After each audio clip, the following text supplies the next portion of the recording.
This is the time of the year when you probably have harvested most of your vegetables like we have in this bed here.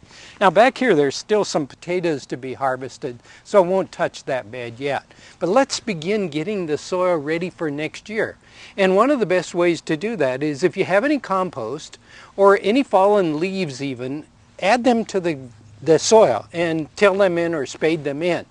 And any organic humus such as manure or processed manure, excellent additives to the vegetable garden area. But then there's another step that you can do, and that's to add a cover crop.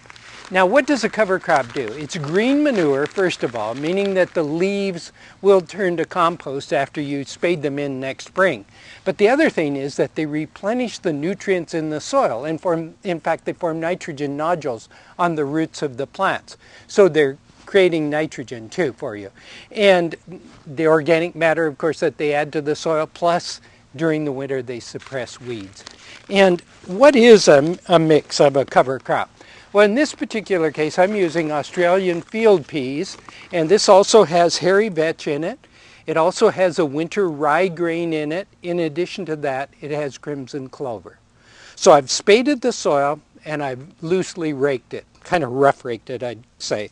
And all we do then is to just kind of spread the seeds like this.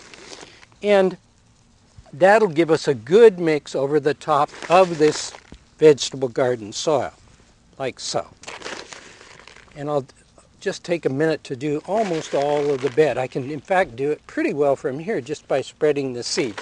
And this will make a nice solid mass. It'll be very attractive, in fact, in addition to being very worthwhile. And after we have spread the seed throughout the entire bed like this, and this will cover, this package will cover up to about 600 square feet.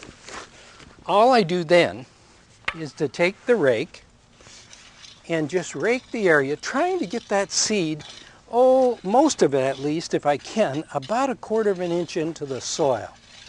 If a little bit of it, shows above, that's all right, or you could take a little soil from another bed and cover over the top a little bit if you want. And basically, that's all you need to do to plant cover crop. And boy, the value and the replacing of the nutrients in the soil is so worthwhile for you. The other thing I would do, and I'm not going to take a minute to do it, but I would also water this in, particularly on a day like today when it's nice and bright and sunny.